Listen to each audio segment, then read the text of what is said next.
السلام علیکم ورحمۃ اللہ وبرکاتہ نحمده ونصلی علی رسولہ الکریم اما بعد فاعوذ باللہ السمیع العلیم من الشیطان الرجیم بسم اللہ الرحمن الرحیم یا ایہا الذین آمنوا اتقوا اللہ حق تقاتہ ولا تموتن الا وانتم مسلمون رب اشرح لی صدری ویسر لی امری واحلل عقدۃ من لسانی یفقہوا قولی۔ تمام قسم کی تعریف اللہ تبارک و تعالیٰ کے لیے ہے، بعدہ درود سلام کا تحفہ اللہ کے حبیب محمد الرسول اللہ صلی اللہ علیہ وسلم پر نازل ہو۔ معزز سامعین و سامعات، رب کا شکر ہے کہ رب العالمین نے ہم لوگوں کو ایسی مجلس میں بیٹھنے کی توفیق دی جس مجلس پر اللہ تبارک و تعالی فرشتوں کے درمیان فخر کرتا ہے، اور ایسی مجلس میں سکینہ اور رب کے مقرب فرشتے حاضر ہوتے ہیں۔ مجلس ختم ہونے کے بعد جب رب العالمین کے پاس جاتے ہیں تو اللہ جانتے ہوئے بھی سوال کرتا ہے کہاں سے آ رہے ہو؟ تو خیر لمبی حدیث ہے، مختصر یہ کہ اللہ تعالیٰ فرشتوں سے کہتا ہے فرشتے تم گواہ رہو، اس مجلس میں جتنے لوگ بھی شامل تھے ہم نے سب کو اپنے رحم و کرم سے بخش دیا۔ اللہ سے دعا کریں اس مجلس کی برکت سے اللہ تعالیٰ ہماری بخشش فرمائے اور ہم پر دنیا اور آخرت میں رحم فرمائے۔ تسلسل چل رہا تھا بخاری شریف کا، اور اس سے پہلے 2-3 درس میں کتاب العلم کی حدیث آپ لوگوں کے سامنے آئی تھی، اور آج بھی کتاب العلم کی ہی ایک حدیث آپ کے سامنے رکھیں گے، جو ہے امام بخاری رحمۃ اللہ علیہ نے کتاب العلم کے اندر ایک باب باندھا ہے، باب ما ذکر فی ذہاب موسیٰ، کہ موسیٰ علیہ السلام کا سفر کرنا دریا کے پاس خضر علیہ السلام کے ساتھ ہے۔ اس باب میں پہلی حدیث جو امام بخاری رحمۃ اللہ علیہ نے نقل کی ہے اس کے راوی محمد بن غریر زہری ہیں، اور انہوں نے اس حدیث کو یعقوب بن ابراہیم سے نقل کیا، اور یعقوب نے اپنے باپ ابراہیم رحمۃ اللہ علیہ سے سنا، اور انہوں نے حضرت صالح رحمۃ اللہ علیہ سے اس حدیث کو سنا، اور حضرت صالح نے ابن شہاب سے، اور ابن شہاب وہ بیان کرتے ہیں عبید اللہ بن عبداللہ سے، عبداللہ بن عباس رضی اللہ تعالیٰ عنہ کے واسطے سے، کہ وہ اور حر بن قیس بن حسن فزاری رحمۃ اللہ علیہ موسیٰ علیہ السلام اور ان کے ساتھی کے بارے میں بحث کر رہے تھے۔ ابن عباس رضی اللہ تعالیٰ عنہ فرمایا کہ وہ خضر تھے، اور ابن عباس رضی اللہ تعالیٰ عنہ کہتے تھے وہ خضر تھے، پھر ان کے پاس سے جب بحث چل رہی تھی حر کی کہ وہ خضر تھے موسیٰ علیہ السلام کے ساتھ یا کوئی اور تھا، اسی وقت جب بحث چل رہی تھی تو ایک دوسرے صحابی ابی بن کعب رضی اللہ تعالیٰ عنہ گزر رہے تھے۔ عبداللہ بن عباس رضی اللہ تعالیٰ عنہ نے ان کو بلایا اور کہا کہ موسیٰ علیہ السلام کے ساتھی کون تھے، کیا اس کے بارے میں اللہ کے نبی علیہ السلام سے آپ نے کچھ سنا ہے؟ تو انہوں نے کہا ہاں، میں نے اللہ کے رسول صلی اللہ علیہ وسلم سے اس کے بارے میں سنا ہے۔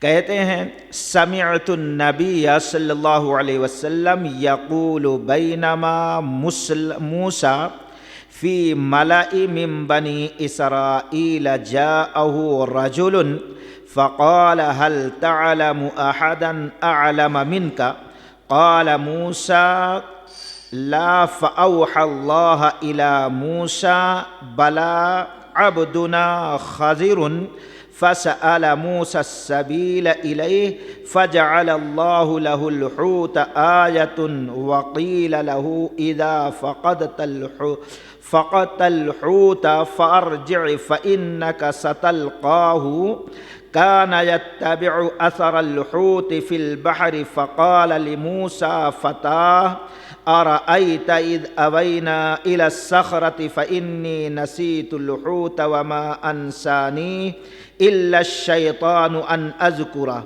قال ذلك ما كنا نبغي فارتد على آثارهما قصصا فوجد خضرا فكان من شأنهم ما قص الله عز وجل في كتابه۔ یہ پہلی حدیث ہے، اور اس حدیث کو امام بخاری رحمۃ اللہ علیہ نے اس کے علاوہ 12 مقام پر نقل کی۔ گویا اس حدیث سے امام بخاری رحمۃ اللہ علیہ نے 13 مسائل نکالے۔ اب اس سے پتہ چلتا ہے کہ امام بخاری رحمۃ اللہ علیہ کتنے بڑے فقیہ تھے کہ ایک حدیث سے 13 مسئلے 13 فوائد نکال کر لوگوں کے سامنے بیان کرتے ہیں۔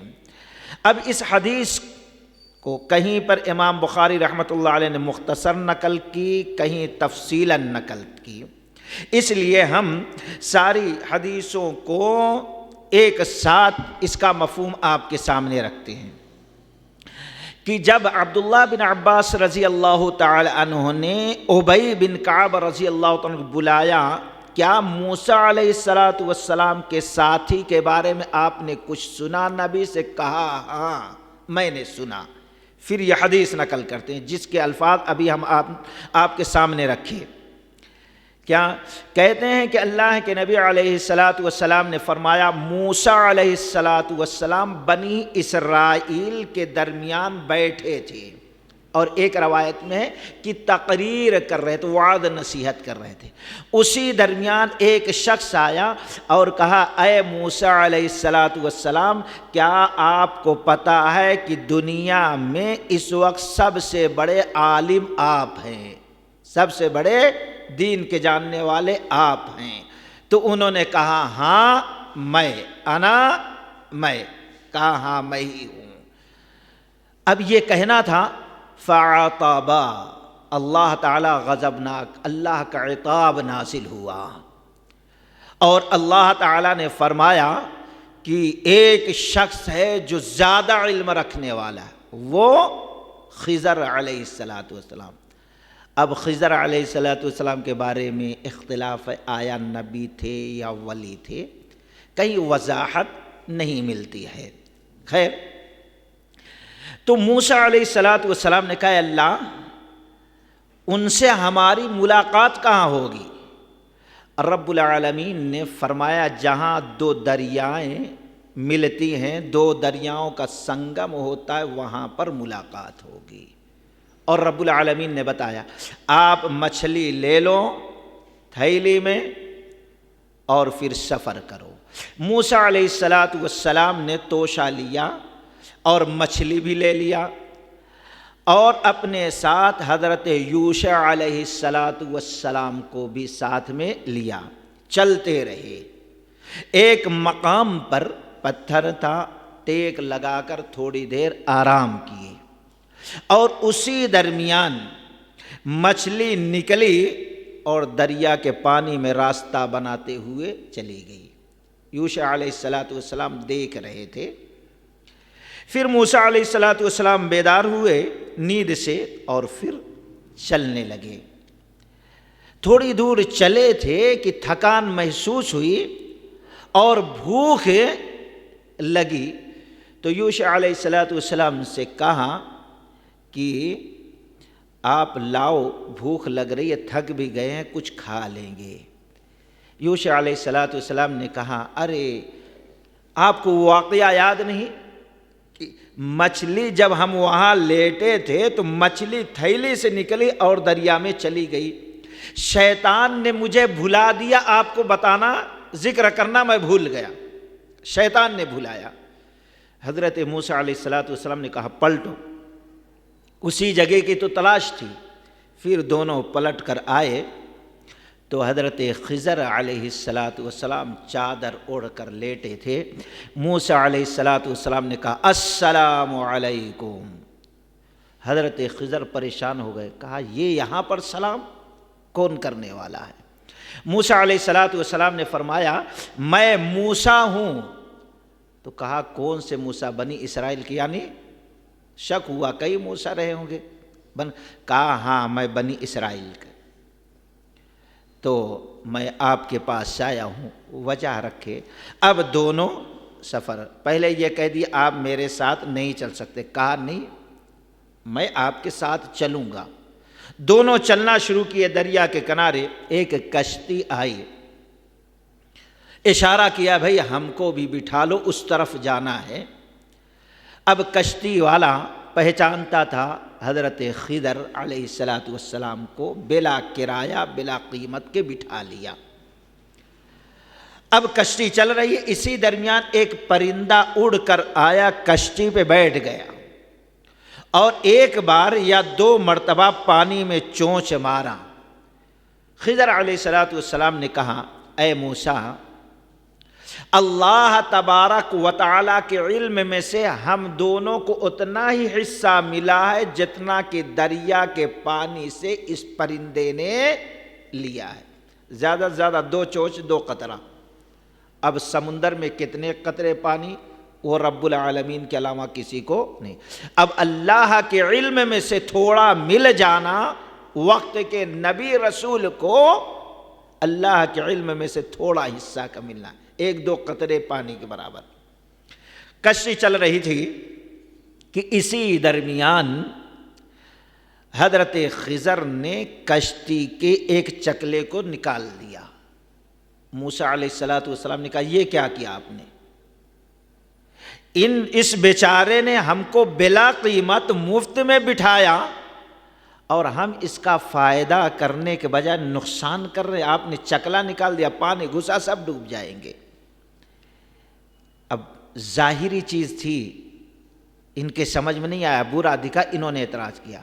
حضرت خضر علیہ السلام نے کہا پہلے ہی میں کہتا تھا آپ میرے ساتھ نہیں چل سکتے۔ کہا ٹھیک ہے، اب وعدہ کرتا ہوں کوئی اعتراض نہیں کروں گا۔ پھر عہد و پیمان کر لیا، آگے چل رہے تھے۔ اب یہ کشتی کیوں توڑا؟ اللہ کے نبی علیہ السلام نے فرمایا، بعد میں وضاحت کیا ہے، اس لیے توڑا کیونکہ وہاں کا بادشاہ ظالم تھا، پیچھے سے آ رہا تھا۔ اس کا ظلم یہ تھا جب صحیح سالم کشتی کو دیکھتا تھا تو وہ اس پر قبضہ کر لیتا تھا۔ اس لیے خضر علیہ السلام نے کشتی کو توڑ کر عیبدار بنا دیا تاکہ بادشاہ اس کو نہ لے لے، اور بادشاہ سے بچا لیا کشتی کو، پھر چکلے لگا دیا۔ پھر آگے کشتی چلی، یہ لوگ اس پار پہنچے اور چل رہے تھے۔ چلتے چلتے بچے کھیل رہے تھے، نظر پڑی، ایک بچے کو خضر علیہ السلام نے یوں پکڑا اور گردن مروڑ دی، قتل کر دیا۔ قرآن میں یہ ساری تفصیل سورہ کہف میں موجود ہے۔ حضرت موسیٰ علیہ السلام پھر اعتراض کیا، ارے یہ معصوم بچہ کیا آپ کا بگاڑا تھا؟ کھیل رہا تھا، کوئی نقصان بھی نہیں پہنچنے والا، ہم کو اس سے بلا وجہ آپ نے اس کو قتل کر دیا۔ حضرت خضر علیہ غصہ آ گیا، میں نے پہلے ہی کہا تھا آپ میرے ساتھ نہیں چل سکتے، اب ہمارا تمہارا معاملہ ختم، جاؤ۔ پھر ریکویسٹ کی، نہیں اب وعدہ کرتا ہوں، کچھ روایت میں کہ قسم کھا لیا، قسم کھاتا ہوں کہ اب کوئی اعتراض نہیں کروں گا۔ خیر چلنے لگے، چلتے رہے، ایک بستی میں پہنچے۔ اب بھوک لگی تھی، پیاس لگی تھی، تو بستی والوں کو کہا بھئی کچھ ہمارے کھانے پینے کا انتظام کر دو۔ بستی والوں نے انکار کر دیا، نہیں۔ نکل گئے بیچارے بھوک سے، چل رہے تھے، بستی سے نکل رہے تھے، ایک دیوار تھی ایسا گر رہی تھی، حضرت خضر علیہ السلام نے اس کو درست کر دیا، صحیح کر دیا گرتی ہوئی دیوار کو۔ موسیٰ علیہ السلام نے پھر اعتراض کیا، یہ بستی والے ہم کو کھانا نہیں کھلائے اور ہم نے بلا مزدوری کے، بلا قیمت کے ان کی دیوار کو صحیح کر دیا۔ ہونا تو یہ تھا ہم نے دیوار صحیح کیا، کچھ قیمت لے لیتے تو کھانے پینے کا انتظام ہو جاتا۔ اعتراض کیا۔ حضرت خضر علیہ السلام، اب وقت آ گیا ہے، اب برداشت نہیں ہوگا، اب آپ الگ ہو جاؤ۔ عہد و پیمان تھا، اب وہاں سے الگ ہو گئے۔ اور کیوں انہوں نے یہ کام انجام دیا، وجہ بتایا کشتی توڑنے کا۔ اور پھر بچہ جو ہے کیوں اس کو قتل کیا؟ کیونکہ اللہ تبارک و تعالی نے ان کو بتا دیا تھا یہ بچہ بڑا ہو کر اپنے ماں باپ کے دین اور ایمان کے لیے نقصان دہ ثابت ہو سکتا ہے۔ آج ہم دیکھتے ہیں بہت سے لوگ ہیں بڑے ایمان والے رہتے ہیں، لیکن کبھی کبھی بیٹے کی محبت میں نہ جانے کیسے کیسے غلطیاں کر جاتے، کوئی سود لے لیتا ہے، کوئی شرک کر جاتا، کوئی کچھ کر جاتا۔ یہ اپنے والدین کے ایمان کے لیے خطرہ بن سکتا تھا، اس لیے ہم نے اس کو مار کر اس کے ماں باپ کے ایمان کو، دین کو بچا لیا ہے۔ اور دیوار جو سیدھی کی، اس کی وجہ یہ تھی کہ وہ یتیم بچوں کی دیوار ہے، یتیم بچوں کا باپ جو تھا نیچے مال رکھا ہے، اگر دیوار گر جاتی وہ مال دکھائی دیتا تو بستی والے لوٹ لیتے، بچے بیچارے آگے چل کے ایک دم مجبور ہو جاتے۔ ہم نے دیوار صحیح کر کے بچوں کی دولت کو بچا لیا یتیم کے، تاکہ آگے چل کے ان کے کام آئے۔ یہ تین وجہ خضر علیہ السلام۔ اللہ کے نبی علیہ السلام نے یہ حدیث بیان کرنے کے بعد کہا یہ پورا واقعہ قرآن سورہ کہف میں ہے، کاش کی موسیٰ علیہ السلام تھوڑا اور صبر کر لیتے تو ایسی بہت ساری چیزیں اور ہم کو معلوم ہو جاتی۔ یہ ہے مکمل حدیث۔ اب اس حدیث سے امام بخاری رحمۃ اللہ علیہ نے 12 مسائل کیا نکالیں، ہم اس پر غور کریں۔ سب سے پہلی چیز، جب عبداللہ بن عباس رضی اللہ تعالیٰ عنہ کے سامنے یہ بات رکھی گئی کہ نوف نکالی رحمۃ اللہ علیہ کہتے ہیں کہ خضر سے جو ملاقات کیے تھے وہ یہ موسیٰ نہیں ہے جو اللہ کے رسول ہے، بلکہ وہ کوئی اور موسیٰ ہے۔ یہ سنتے ہی عبداللہ بن عباس رضی اللہ تعالی عنہ نے بڑا سخت جملہ کہا، بڑا سخت جملہ کہا۔ حضرت عبداللہ بن عباس رضی اللہ تعالی عنہ نے نوف نکالی رحمۃ اللہ علیہ کے بعد کہ اللہ کا دشمن نوف نکالی، یہ اللہ کا دشمن جانتا نہیں، وہ یہی موسیٰ تھے جو اللہ کے رسول ہیں۔ تو پہلا مسئلہ کیا نکلتا؟ اگر ہمارا آپ کا ایمان مضبوط ہو، کوئی شخص بلا تحقیق کسی بات کو کہہ دے یہ چیز ایسی ہے تو ہمیں آپ کو غصہ آتا ہے، اور غصے میں کبھی کبھی بد دعائیہ الفاظ نکل جاتے ہیں۔ تو گویا اگر کبھی غیرت ایمانی کے وجہ سے کوئی شخص کسی حق بات کو جھٹلا رہا، بلا تحقیق کہ کوئی بات کہہ رہا ہے، ہم کہہ دے وہ اللہ کے دشمن، تو یہ غلط نہیں ہے، بلکہ اس حدیث سے نکلتا ہے ہم کہہ سکتے ہیں۔ اس لیے کبھی بھی کوئی بات بلا تحقیق نہیں کہنا چاہیے۔ اور دوسرا مسئلہ کہ آج بھی بلا تحقیق بہت سے لوگ کہتے ہیں حضرت خضر علیہ السلام زندہ ہیں، کئی بار سنا گیا بہت سے لوگ جو کہتے ہیں ہماری جماعت فرشتوں کی جماعت ہے، ہم ہی دین کا کام کرتے ہیں، ان کے بڑوں سے ہم نے سنا بھائی دہلی کے ایک گلی میں جا رہے تھے، فلاں بزرگ کو مل گئے خضر علیہ السلام، ٹھہر گئے، کیا ہم کو تم پہچانتے؟ اس کے بارے میں اختلاف ہے، کوئی کہتے ہیں زندہ ہے، کوئی کہتے ہیں زندہ نہیں، لیکن راجح بات یہی ہے کہ زندہ نہیں ہے۔ کیوں؟ قرآن سورہ انبیاء وَمَا جَعَلْنَا لِبَشَرٍ مِّن قَبْلِكَ الْخُلْدَ أَفَإِن مِّتَّ فَهُمُ الْخَالِدُونَ، اللہ نے فرمایا وَمَا جَعَلْنَا لِبَشَرٍ مِّن قَبْلِكَ الْخُلْدَ، اے نبی علیہ السلام آپ سے پہلے کوئی انسان ہمیشہ زندہ نہیں رہا، اس لیے آپ بھی زندہ نہیں رہیں گے، ہمیشہ آپ بھی مریں گے، اور وہ لوگ جو تانا مار وہ بھی مرنے والے ہیں۔ پتہ کیا چلا؟ جب رب العالمین کو نبی یہ کہہ رہا ہے آپ سے پہلے کسی کو ہمیشگی کی زندگی نہیں، تو اس انسان میں ایک انسان خضر علیہ السلام، ان کو کیسے؟ اور پھر ایک روایت ہے کہ رسول اللہ صلی اللہ علیہ وسلم نے فرمایا آج کے بعد 100 سال کے بعد کوئی زندہ نہیں رہے گا، آج جو زندہ ہے۔ گویا قرآن و حدیث اس بات کی وضاحت کرتی ہے خضر علیہ السلام زندہ نہیں بلکہ وفات پا چکے ہیں، یہ قرآن اور حدیث کی دلیل ہے۔ اسی طریقے سے ایک مسئلہ اور کہ آج بہت سے لوگ ہیں بھائی ولیوں کو غیب کا علم ہے، نبیوں کو غیب کا علم ہے، جبکہ جگہ با جگہ قرآن نے اس بات کی وضاحت کی ہے رب العالمین کے سوا کسی اور کو غیب کا علم نہیں ہے۔ آپ دیکھیں گے آیت الکرسی پڑھو، اللہ تبارک و تعالی من ذا الذی یشفع عنده الا باذنہ یعلم ما بین ایدیہم وما خلفہم ولا یحیطون بشیء من علمہ، اس کے علم کو کوئی احاطہ نہیں کر سکتا۔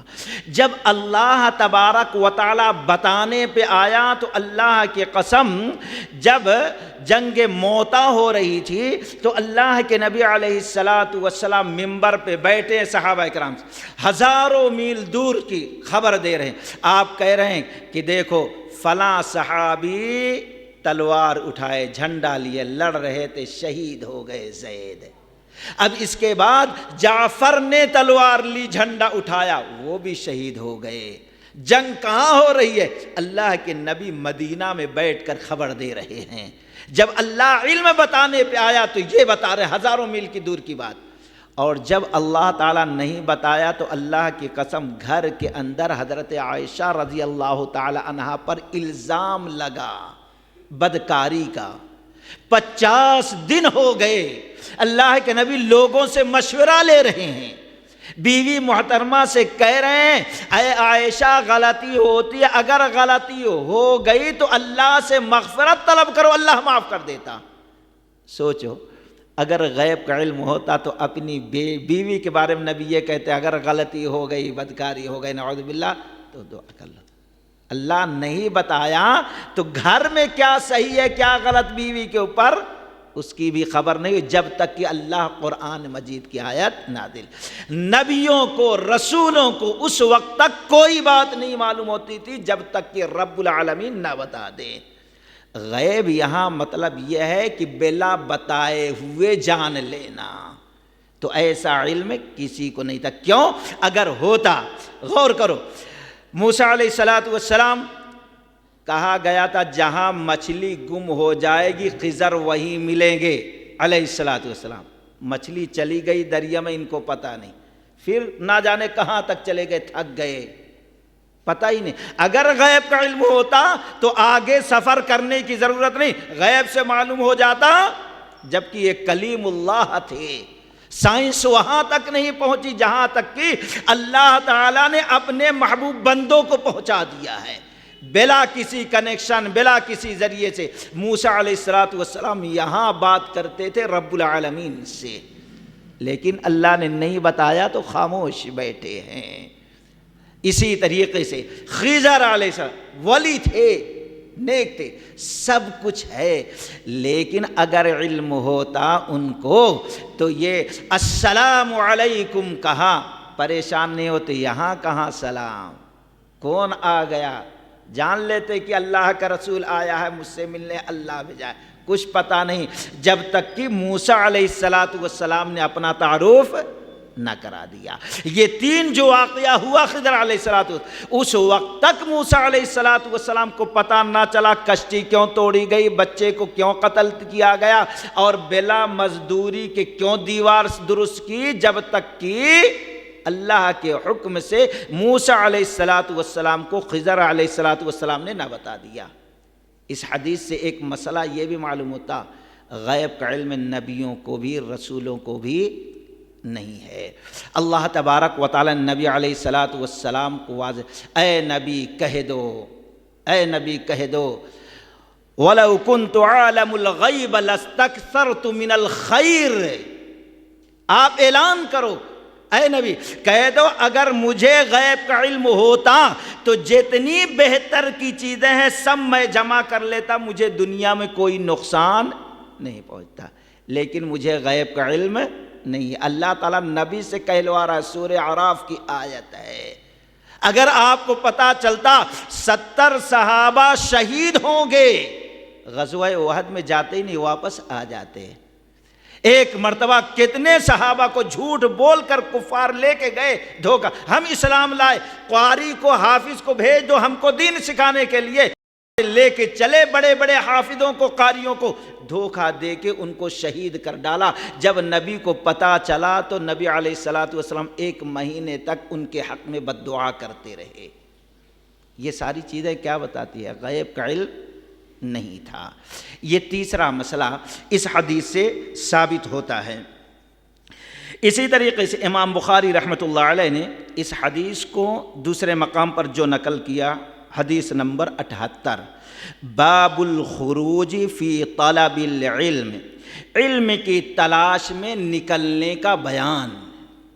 یہ علم ایسی چیز ہے جس کے وجہ سے دنیا نے ترقی کی ہے۔ علم کے لیے جتنا بھی سفر کیا جائے دنیا کا کم ہے۔ امام بخاری رحمۃ اللہ علیہ نے دلیل کے طور پر ایک صحابی رسول جابر بن عبداللہ رضی اللہ تعالی عنہ کا واقعہ نقل کیا ہے۔ واقعہ اس طریقے سے ہے کہ ایک مرتبہ مدینہ میں رہتے ہوئے ایک حدیث سنی ایک شخص کو بیان کرتے ہوئے، اور ان کو پتہ نہیں تھا کہ اللہ کے نبی کو یہ حدیث انہوں بیان کیا اور انہوں نے سنی، نبی سے انہوں نے نہیں سنا تھا۔ نبی کے ساتھ رہنے والے بھی نبی کبھی نہیں تھے، نبی نے حدیث بیان کیا دوسرے ایک صحابی ان کو، لیکن آج لوگوں کیا خیال ہے کہ یہ امام یہ بزرگوں کو پورا دین کا علم ہے۔ سوچو وہاں نبی اللہ کے نبی کے صحابی جریر بن عبداللہ رضی اللہ تعالیٰ عنہ ہیں، جابر بن عبداللہ رضی اللہ تعالیٰ عنہ ہیں، انہوں نے ایک حدیث سنی اور سنانے والے سے پوچھا بھئی تم ایسے ہی بیان کر رہے ہو کہ کسی سے سنے؟ تو انہوں نے کہا انیس بن عبداللہ سے میں نے سنا ہے، جو صحابی رسول ہے۔ کہاں رہتے؟ ملک شام میں رہتے۔ اللہ کی قسم اسی وقت آئے اور سواری لیا اور پھر سفر کرنا شروع کیا۔ 1 مہینے تک سفر کرتے رہے پورا۔ جابر بن عبداللہ رضی اللہ ایک حدیث کے لیے جو سن بھی لیے ہیں لیکن اس سے تحقیق کرنا چاہتے ہیں جس نے ڈائریکٹ اللہ کے نبی علیہ السلام سے سنا ہے۔ 1 مہینے کا سفر کیے، ملک شام پہنچے انیس بن عبداللہ رضی اللہ عنہ کے پاس، اور کہا کہ میں نے سنا ہے کہ آپ نے ڈائریکٹ محمد الرسول اللہ صلی اللہ علیہ وسلم سے ایک حدیث کو سنا ہے جو میں نے نہیں سنا، اسی لیے 1 مہینے کا مکمل سفر کر کے جلدی سے آیا۔ کہیں ڈر تھا مجھے کہیں یہ حدیث تحقیق میں باقی رہ جائے، میں مر جاؤں یا میں آپ تک نہ پہنچ سکوں، آپ انتقال کر جائے، اس لیے فوراً وہ حدیث بیان کر دیے۔ کہتے ہیں ہاں اللہ کی قسم میں نے محمد الرسول اللہ صلی اللہ علیہ وسلم کو فرماتے ہوئے سنا ہے کہ وہ کیا حالت ہوگی جب لوگ غیر مختون ہوں گے، یعنی جیسے ماں کے پیٹ سے پیدا ہوئے تھے، ختنہ نہیں ہوا تھا، اسی حالت میں وہاں اٹھائے جائیں گے۔ غیر مختون ہوں گے اور ان کے پاس کوئی مال نہیں بلکہ خالی ہاتھ ہوں گے۔ اور پھر وہاں ندا کرنے والا ایک آواز لگائے گا تو جیسے قریب والے آرام سے سنیں گے، دور والا بھی بلا تکلیف بلا ڈسٹرب کے ویسے سنے گا۔ صحابہ اکرام نے کہا اے اللہ کے نبی علیہ الصلاۃ والسلام ویسے ہی سنیں گے؟ آپ نے فرمایا ہاں۔ اعلان کیا ہوگا؟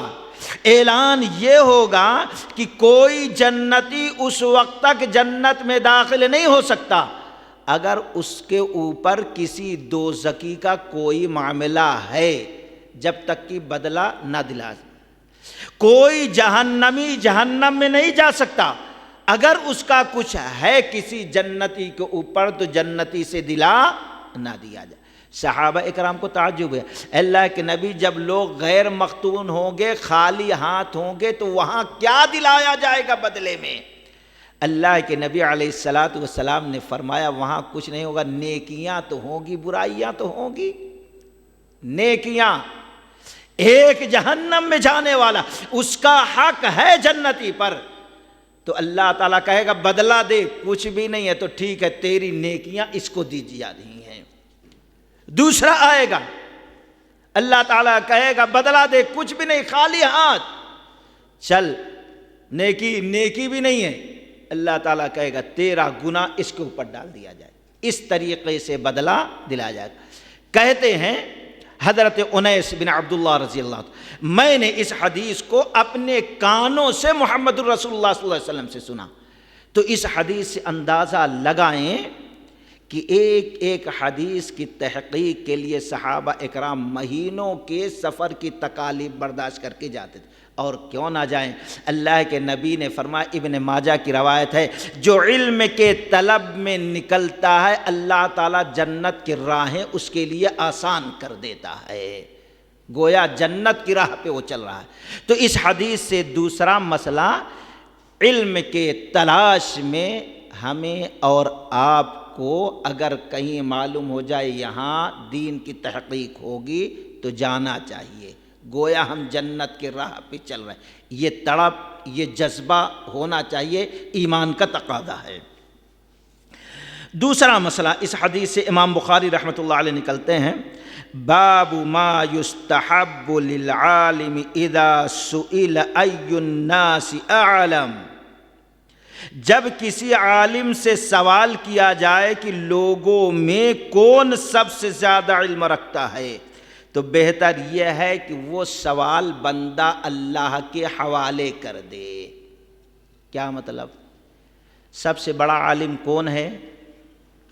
سب سے بڑا عالم اللہ کے نبی علیہ الصلاۃ والسلام نے فرمایا وہ ہے اگر اس سے کوئی مسئلہ پوچھا جائے اس کو نہیں معلوم تو اپنی عزت بچا، نہیں ایسا بھی ہو سکتا ویسا نہیں، ایسا نہیں، یہ جہالت کی علامت ہے، یہ جہالت کی علامت ہے۔ سب سے بڑے عالم ہونے کی علامت یہ ہے اگر کسی سے کوئی مسئلہ پوچھا جائے اس کو معلوم نہیں ہے تو کہہ دے بھائی مجھے پتہ نہیں ہے، یہ بڑے عالم ہونے کے علامت۔ کیوں؟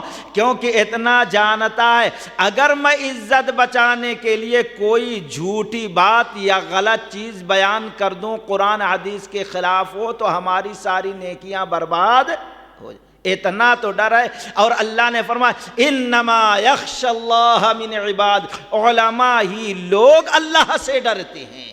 ہمارے محدثین ایسے تھے، اللہ کی قسم کسی سے مسئلہ پوچھا یہ کیسا ہے تو بولتے نہیں ان سے پوچھو، ارے نہیں ان سے پوچھو، فتویٰ دیتے ہوئے ڈر۔ آج جاہل کے باپ سے شرابی سے بھی پوچھو تو بڑے بڑے فتاوے وہ نہیں ایسا کیسا ایسا ہو سکتا ہے، سوچو وہاں بڑے بڑے پائے کے عالم علماء ہیں، مسئلہ پوچھا نہیں، اللہ کی قسم 122 عالم سے پوچھا گیا، سبوں نے کہا ان سے پوچھو، یہاں تک کہ پھر اسی تک لوگ فتویٰ دینے میں اتنا ڈرتے تھے۔ یہ اللہ کا ڈر ہے، یہ تقویٰ ہے، یہ ایمان ہے۔ عبداللہ بن مسعود رضی اللہ تعالیٰ عنہ کے سامنے معاملہ آیا، 1 مہینے کا انہوں نے ٹائم لیا، امام مالک رحمۃ اللہ علیہ سے پوچھا گیا سب سے بڑی حرام چیز کیا ہے؟ تو انہوں نے 3 دن کا موقع لیا، 3 دن میں 3 مرتبہ قرآن کو پڑھ ڈالا۔ سوچو، یہ ہے بڑے علم کی علامت، منہ کھولے کی فتوے، یہ جہالت کی علامت۔ تو یہاں پر اس حدیث سے مسئلہ کیا نکلتا ہے؟ اگر کسی عالم سے کوئی مسئلہ پوچھا جا رہا ہے، یہ پوچھا جا رہا سب سے زیادہ بڑا عالم کون؟ آج ہم کہہ دیتے نہیں فلاں امام، نہیں فلاں امام، نہیں ہمارے شاہ صاحب ہے، نہیں یہ مفتی صاحب، یہ ہم کہتے ہیں، ہم یہ کہتے ہیں بڑے عالم وہ ہیں۔ حضرت موسیٰ علیہ حقیقت میں اس وقت دنیا میں سب سے بڑے عالم موسیٰ علیہ السلام تھے۔ سوال ہوا دنیا میں سب سے بڑا عالم کون؟ انہوں نے کہا انا، میں، حقیقت تھی، اللہ کے رسول تھے، کتاب کا نزول ہوا تھا، ڈائریکٹ بات ہوتی تھی، حقیقت ہے، لیکن میں کا گھر خالی ہوتا ہے، میں کا گھر اللہ کو میں کا جملہ پسند نہیں ہے۔ آج میں لوگ کتنے علماء گمراہ ہو جاتے ہیں۔ میں شیطان آیا تو ساری نیکیاں برباد کر کے اللہ تبارک و تعالی ملعون قرار دیا۔ بڑی دلچسپ بات ہے، اللہ کے نبی علیہ السلام کے دروازے پہ دستک ہوئی، مان کون؟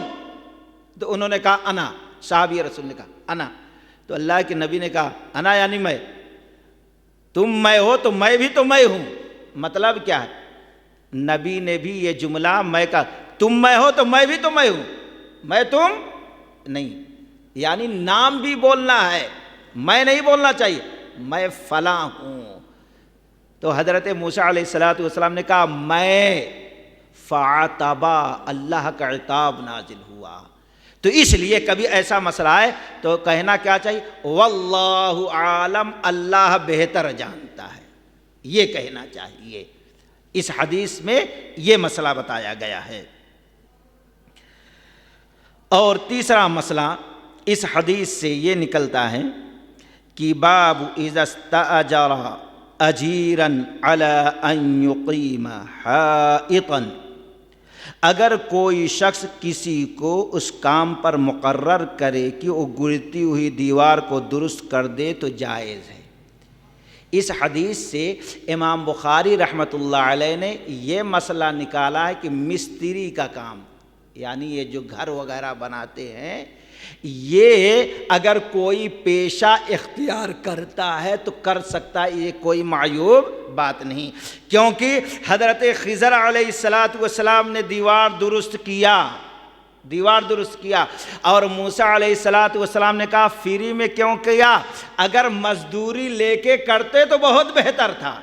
مطلب یہ تھا یہ کاروبار معیوب نہیں ہے، کر سکتے، کیونکہ خضر علیہ السلام نے کیا، موسیٰ علیہ السلام نے کہا مزدوری لے کے کرتے تو بہتر تھا، یہ کوئی گرا ہوا کام، حقیر کام نہیں ہے۔ اسی طریقے سے باب الشروط فی الطلاق، مختصر بولتے جا رہا ہوں کیونکہ وقت زیادہ ہو گیا ہے۔ اس حدیث کو طلاق میں شرطیں یہاں پہ بھی نقل کی۔ یہاں کیوں نقل کیے؟ کیونکہ موسیٰ علیہ السلام اور خضر علیہ السلام میں شرط لگی، تم اعتراض نہیں کرو گے۔ گویا کبھی کسی معاملے میں شرط لگانا پڑے جو جائز ہو تو شرط لگانا جائز ہے، ہم شرط لگا سکتے ہیں۔ اسی طریقے سے باب صفت ابلیس و جنودہ، ابلیس اور اس کی فوج کا بیان۔ ایک امام بخاری رحمۃ اللہ علیہ اس حدیث سے واقعہ سے کیا مسئلہ؟ ابلیس اور اس کی فوج، یعنی انسانوں کے ساتھ شیطان ہمیشہ لگا ہے۔ کبھی کبھی ہم قرآن کی آیت بھول جاتے ہیں، کبھی اچھی باتیں بھول جاتے ہیں، وجہ کیا؟ شیطان بھلا دیتا ہے۔ اسی طریقے سے سورہ انعام میں اللہ تبارک و تعالی نے فرمایا وَإِمَّا يُنْسِيَنَّكَ الشَّيْطَانُ فَلَا تَقْعُدْ بَعْدَ الذِّكْرَىٰ مَعَ الْقَوْمِ الظَّالِمِينَ۔ تم کسی ایسی مجلس میں بیٹھے ہو جو شریعت کے خلاف کام وہاں ہو رہا ہے، مجلس میں شریعت کے خلاف باتیں ہو رہی ہیں، قرآن و حدیث کا مذاق اڑایا جا رہا ہے، قرآن و حدیث کے خلاف ورزی ہو رہی ہے، تو وہاں سے اٹھ جاؤ۔ اگر شیطان نے بھلا دیا تو یاد آنے کے بعد اس مجلس سے ہٹ جاؤ۔ گویا کبھی کبھی شیطان اچھی باتوں کو ہمارے ذہن سے نکال دیتا ہے، یا کہ نماز میں ہیں، نماز پڑھتے پڑھتے اب وسوسہ آ جاتا ہے کتنی رکعت پڑھے۔ یہ کب ہوتا ہے؟ شیطان وسوسہ ڈالتا۔ مسلم کی روایت، صحابی رسول نے پوچھا اے اللہ کے نبی علیہ الصلوۃ والسلام، جب نماز پڑھتے ہیں تو یہ خیال وہ خیال آتا، پتہ ہی نہیں چلتا کتنی رکعت پڑھے کیا پڑھے؟ آپ نے فرمایا وہ ایک شیطان خنزب، جب ایسا تم کو معلوم ہو تو ایسے وقت میں تم 3 مرتبہ اللہ سے پناہ مانگنا، اعوذ باللہ من الشیطان الرجیم پڑھنا، اور اس طریقے سے کرنا۔ وہ صحابی رسول نماز پڑھتے، جب بھول جاتے شیطان وسوسہ ڈالتا، 3 مرتبہ اعوذ پڑھتے، تھو تھو کرتے، یہاں تک کہ سارے وساوس ختم ہو گئے۔ تو یہاں پر کیوں یہ حدیث لائیں؟ کیونکہ مچھلی جب تھیلی سے نکلی دریا میں گئی، یوشع علیہ السلام دیکھ رہے تھے، لیکن موسیٰ علیہ السلام کو بتانا بھول گئے۔ کہتے ہیں شیطان نے بھلا دیا، جس کی وجہ سے اتنی تکلیف اور پریشانی آئی۔ اس سے پتہ چلا شیطان اچھی اچھی چیزیں کبھی بھلا کے ہم کو تکلیف میں ڈالتا ہے، اور ابلیس کا لشکر ہمیشہ ہمارے پیچھے لگا ہوا ہے۔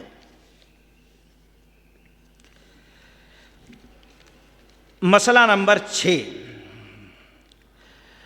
باب حدیث الخضر مع موسیٰ، موسیٰ علیہ السلام اور خضر علیہ السلام کے ملنے کا واقعہ اس حدیث میں بیان کیا، اور یہ صحیح ہے۔ جیسے کچھ لوگ یہ موسیٰ علیہ السلام نہیں تھے، وہ خضر نہیں تھے، کوئی اور تھے، تو اس حدیث سے یہ واضح کیا گیا یہ موسیٰ ہی علیہ السلام تھے جو اللہ کے رسول مشہور ہیں، اور یہ خضر علیہ السلام ہی تھے جن کا تذکرہ قرآن سورہ کہف میں موجود ہے۔ دونوں کی ملاقات ہوئی۔ اب اس کے بعد 3 آیتیں ایسی ہیں، اور 3 آیتوں کے لیے 3 واقعہ بیان کے، کشتی توڑنے کا، بچے کا قتل کرنے کا، اور پھر دیوار صحیح کرنے کا۔ تینوں آیت جو سورہ کہف میں، ان آیتوں کی تفسیر کے لیے امام بخاری رحمۃ اللہ علیہ نے 3 مرتبہ 3 جگہوں پہ اس حدیث کو نقل کیا ہے۔ اب اس سے ایک مسئلہ یہ نکال لیں، ہمیں اور آپ کو اپنی اولاد کے جان سے زیادہ اس کے ایمان کو عزیز رکھنا چاہیے۔ اس واقعہ سے، اس حدیث سے یہ بڑا اہم مسئلہ نکلتا ہے۔ اولاد ہم کو جتنی عزیز ہے، جتنی پیاری ہے، جتنی محبوب ہے، اس کے جان کی جتنی حفاظت ہم کرتے ہیں، اللہ کی قسم اس سے 1000 گنا زیادہ اس کے ایمان کی ہمیں حفاظت کرنا ہے۔ کیوں؟ کیونکہ اللہ تبارک و تعالی نے یہاں بتا دیا ہے، اللہ تبارک و تعالی نے نیک ماں باپ کی حفاظت فرمائی اولاد کو قتل کرا کے۔ اگر زندہ ہوتا تو وہ اولاد اپنے ماں باپ کے ایمان کے لیے، اسلام کے لیے خطرہ بن جاتی ہے۔ اس لیے اپنے ایمان کی حفاظت، اپنے گھر والوں کی حفاظت، یہ اس حدیث سے اور قرآنی آیات سے ہم کو درس ملتا ہے۔ اور اسی طریقے سے ایک واقعہ یہ بھی ہے کہ حضرت موسیٰ علیہ السلام نے اعتراض کیا جب دیوار درست کی۔ آخر یہ دیوار کس کی تھی؟ وہ آدمی نیک تھا، صالح تھا، بزرگ تھا، شریعت کا پابند تھا، اپنی اولاد کے لیے محنت کر کے خون پسینہ بہا کر کمائی رکھا تھا دیوار کے نیچے، حلال کمائی تھی، بڑا نیک تھا، خون پسینہ بہا کے کماتا، حرام کی ملاوٹ نہ تھی، اس لیے اس مال کی حفاظت اللہ نے خضر علیہ السلام سے کرائی۔ باپ نیک تھا تو اولاد کا فائدہ ہو گیا، کس سے کرایا؟ حضرت خضر علیہ السلام۔ اگر باپ نیک نہ ہوتا، دیوار گر جاتی، لوگ لوٹ مار کر لیتے، اولاد فقیر غریب رہ جاتی۔ ماں باپ نیک تھے، اس کا فائدہ اولاد کو پہنچا ہے۔ اسی طریقے سے دوسرے واقعہ میں اولاد، ماں باپ نیک تھے، ان کے ایمان کی حفاظت کے لیے اللہ تعالیٰ نے اولاد کو قتل کرا دیا۔ تو یہ دونوں واقعہ کو سامنے رکھیں، پیغام یہ ہے اس حدیث کا کہ ہم اپنے جان مال سے زیادہ عزیز محبوب اپنے ایمان، اپنے دین، اپنے شریعت کو بنا لیں۔ اس حدیث کے اندر یہ پیغام ہے۔